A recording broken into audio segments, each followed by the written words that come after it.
नमस्ते बच्चों, मैं हूँ अमृता, आपकी हिंदी टीचर। आज हम सूर्यकांत त्रिपाठी जी की ध्वनि कविता पढ़ेंगे।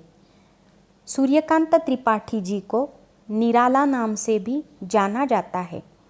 तो निराला जी की एक बहुत सुंदर रचना ध्वनि हम आज पढ़ेंगे। उससे पहले मैं आपको एक बात बताना चाहती हूँ। कोई भी कविता हो या पाठ हो, किसी भी भाषा में हो, या मराठी में हो, हिंदी में हो या अंग्रेज़ी में हो, तो वो पाठ पढ़ने के बाद उसका जो अर्थ है वो समझने का हर व्यक्ति का तरीका अलग होता है। पाठ का या कविता का मूल अर्थ कभी नहीं बदलता, लेकिन उसे समझने का जो हर इंसान का तरीका है वह अलग हो सकता है। जिस तरह अगर मैंने बच्चों को कहा कि माँ के ऊपर एक निबंध लिखिए, तो हर बच्चा अलग लिखेगा। हर बच्चे का अपनी माँ से प्यार करने का तरीका अलग हो सकता है। कोई बच्चा ज़ोर से मम्मी मम्मी चिल्लाएगा, कोई भागते दौड़ते उनके पास जाएगा और उनको बिलक जाएगा। कोई बच्चा किचन में मम्मी की मदद करेगा, कोई बच्चा अपनी मम्मी को एक फूल देकर प्यार जताएगा। देखिए, जिस तरह से माँ से प्यार जताने का हर बच्चे का तरीका अलग है, लेकिन माँ का और बच्चे का जो प्यार है उसका मूल अर्थ कभी भी नहीं बदलता। उसी तरह हम क्या करते हैं, देखिए, हम कविता पढ़ते हैं, पाठ पढ़ते हैं, फिर टेक्स्ट बुक में से पढ़ने के बाद क्वेश्चन आंसर्स लिखने होते हैं, तब हम किसी गाइड की मदद ले लेते हैं या फिर हम गूगल पर सर्च करते हैं और उसके प्रश्न के उत्तर लिखते हैं। लेकिन यह सही तरीका नहीं है। हर बच्चे को वह कविता अपने अंदाज से समझ लेनी है और खुद की भाषा में, खुद की शैली में उसके उत्तर लिखना है।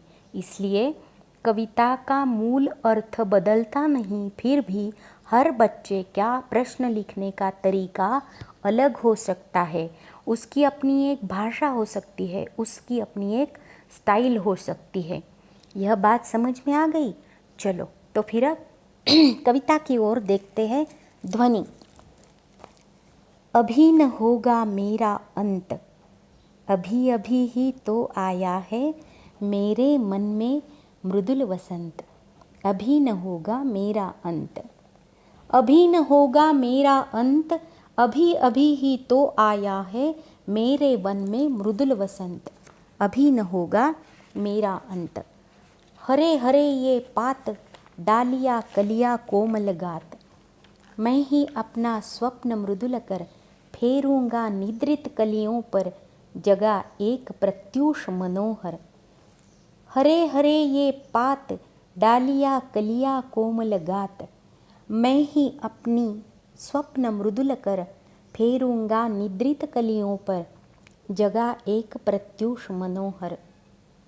पुष्प पुष्प में तंद्रालस लालस खींच लूँगा मैं, अपने नवजीवन का अमृत सहर्ष सींच दूँगा मैं। द्वार दिखा दूँगा फिर उनको, है मेरे वे जहाँ अनंत, अभी न होगा मेरा अंत। इस तरह से ये कविता है। अभी उसके अर्थ की तरफ जाएंगे। कवि कह रहा है, अभी मेरा अंत नहीं होगा। मनुष्य के जीवन का अंत मतलब उसका मृत्यु होता है, लेकिन कवि कहता है अभी न होगा मेरा अंत। मैं अभी मरने वाला नहीं, अभी मेरा अंत होने वाला नहीं। क्यों नहीं होने वाला? अभी अभी ही तो आया है मेरे मन में मृदुल वसंत। अभी अभी ही तो आया है मेरे वन में मृदुल वसंत। कवि कहता है उसके वन में अभी अभी वसंत आया है। वसंत का मतलब क्या है? वसंत माने फूलों की ऋतु है। हर तरफ फूल खिलते हैं, नए नए पत्ते खिलते हैं, पेड़ नया साज लेकर झूमते हैं। बसंत माने खूबसूरती, बसंत माने सुंदरता। तो कवि के वन में अभी अभी वसंत आया है।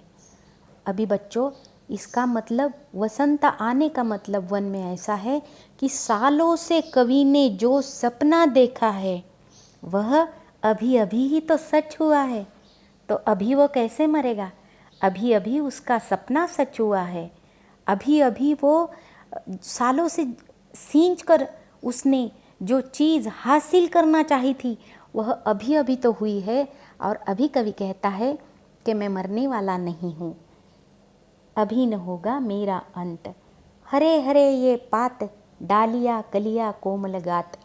अभी उसने उपमा दी है, उसने जो सपने देखे थे जीवन में उसको उसने एक वन की, एक बगीचे की उपमा दी है। और क्या हुआ है, जो बगीचे के पात है, हरे हरे पत्ते हैं, डालियाँ है, कलियाँ है, कोमल स्वर में गाना गा रहे हैं। और कवि कहता है मैं अपने मृदुल कर से, स्वप्न मृदुल कर, कितना सुंदर शब्द है। स्वप्न जैसे मृदुल हाथ मैं वो निद्रिस्त कलियों पर फेरूंगा और उनको सपने में से जगा दूंगा और उनको एक मनोहर, मनोहर माने सुंदर, सुंदर प्रत्यूष, प्रत्यूष माने प्रातःकाल, मैं जो सोई हुई कलियां है उनके सर पर मेरा मृदुल हाथ, सपनों जैसा मृदुल हाथ मैं उनके सर पर फेरूंगा और उनको जगा दूंगा। और जगा कर क्या करूंगा? मैं उनको बहुत सुंदर प्रातःकाल का दर्शन दिखाऊंगा। आप जानते हैं कि कलियां कब खिलती है? प्रातः खिलती है। तो कवि चाहता है कि उन सुंदर कलियों को वो एक सुंदर प्रातःकाल दिखा देना चाहता है। और कवि आगे क्या कहता है? कवि कहता है पुष्प पुष्प में तंद्रालस लालसा खींच लूँगा मैं। अब सुबह जब 6 बजे मम्मी बोलती है बच्चों उठो, तो आप बोलते हैं मम्मी बस 5 मिनट, मम्मी बस 10 मिनट, अभी उठता हूँ। क्यों? नींद का एक प्यारा सा आलस रहता है और वो नींद को जगने को मन नहीं करता। ऐसा लगता है और थोड़ी देर सो लेता हूँ। उसी तरह वह कलियाँ भी तंद्रालस, उनमें भी एक सुस्ती है, नींद का आलस है। और कवि कहता है मैं वो नींद का आलस धीरे से उनके सर पर मेरा कोमल हाथ फेर कर निकाल दूंगा। जैसे सुबह माँ बड़े प्यार से अपने कपोल पर हाथ फेरती है और बोलती है चलो उठो, 6 बज गए, स्कूल जाना है ना, चलो मैं टिफ़िन बना रही हूँ, नहा लो। उसी तरह, उसी माँ की ममता की तरह कवि कहता है मैं उन कलियों के माथे पर प्यार से मेरा कोमल हाथ फेरूंगा, उन्हें सपनों से, नींद की आलस से मैं जगा दूंगा। और क्या करेगा कवि? अपने नवजीवन का अमृत सहर्ष सिंच दूंगा मैं। अभी कवि बहुत खुश है क्योंकि उसका सपना पूरा हुआ है, उसके जीवन में वसंत आया है। अभी कवि का क्या सपना था यह हम जानते नहीं हैं, लेकिन कवि बहुत खुश है क्योंकि जीवन में बसंत आने का मतलब है सपना पूरा होना। और वह वसंत आ गया है, उसके पास खुशी का अमृत है, बहुत अच्छे विचार है। और वह कहता है, कवि कहता है कि यह मेरा जो नया जीवन है, मेरा सपना पूरा हो जाने के बाद जो मेरा नया जीवन है उसमें जो मेरे पास अमृत आया है वह मैं सहर्ष, बड़े हर्ष के साथ, बड़ी खुशी के साथ मैं उन कलियों को दे दूंगा, मैं सींच दूंगा। आप जानते हैं कि हम क्या करते हैं?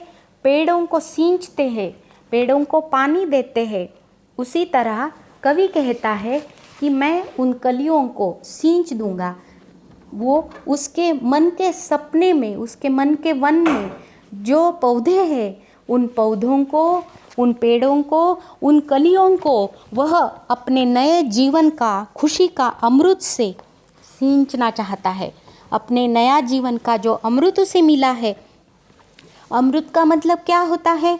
कभी न मरने वाला। मृत मतलब मरना, अमृत मतलब कभी न मरना। तो कवि बोल रहा है मैं मरूंगा नहीं। क्यों नहीं मरेगा?